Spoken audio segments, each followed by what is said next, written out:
Haitians struggle to find food, shelter amid new gang battle. Heavy gunfire is echoing in a once quiet neighborhood in Haiti's capital that has become ground zero in a gang fight that has killed at least 20 people, injured more than a dozen, and forced thousands to flee their homes this week. 3 o'clock. Port-au-Prince, Haiti. Heavy gunfire echoed Thursday in a once quiet neighborhood in Haiti's capital that has become ground zero in a gang fight that has killed at least 20 people, injured more than a dozen, and forced thousands to flee their homes this week. Parents grabbed children by the hands as they balanced bags on their heads with the few belongings they could salvage after gang members ousted them from their homes. The fighting raging in 4 districts on the northern side of Port-au-Prince is a new peak in the criminal violence that has surged as increasingly powerful gangsters to control more territory during the political power vacuum left by the July 7 assassination of President Jovenel Moïse. "I left everything behind," said Caroline Brutus, 35, who fled with her 3 children from one of the neighborhoods, Butte-Boyer, a long quiet district where she has lived more than 25 years. She had to abandon her 96-year-old paralyzed father because she couldn't carry him. "I don't know how he's doing, if he's still alive," she said. Brutus said she keeps praying for him as she struggles to find shelter for her family. They have been huddling under the front step of a store with an awning that protects them from the rain, but she is looking for more permanent shelter. "It seems like this country has no authorities. No one came here to see us.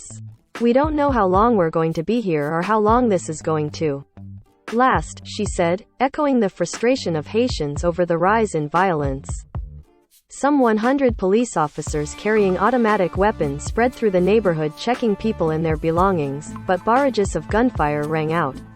The administration of Prime Minister Ariel Henry has struggled to improve security even as it gets help from the international community to boost an understaffed and underfunded police department. Defenders Plus, a local human rights group, accused political leaders of being careless, incompetent, and unable to ensure one of the basic functions of any state, the security of its territory. It also demanded that authorities assume their responsibilities in order to guarantee the population's right to life and security. Government officials did not return calls for comment. Authorities said the fighting between a gang known as Chen Mechin, Bad Dog in Haitian Creole, and the 400 Mawozo gang, which kidnapped 17 U.S. missionaries last year, began Sunday. The 400 Mawozo gang is considered the more powerful of the two and has long been accused of kidnapping and other violent acts.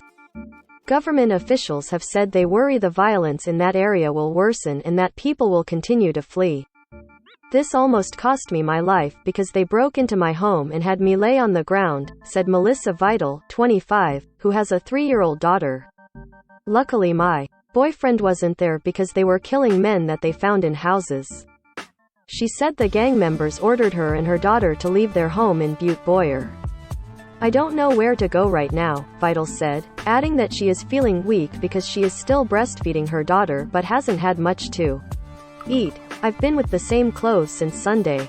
Thousands of Haitians affected by a surge of gang violence last year in the Martissan community in the south of Port-au-Prince are still living in crowded unhygienic government shelters, and it isn't clear where newly displaced families will go.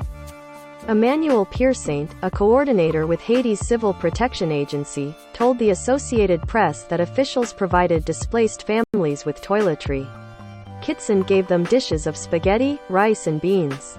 "We hope the situation will not worsen," he said. Authorities say the fighting in the Butte-Boyer, Croix des Missions, Marrakech and Mapo neighborhoods could block the main roads leading to Haiti's northern region. Warring gangs already occupy the main road leading to Haiti's south, making it difficult for aid to reach those affected by a deadly earthquake last year.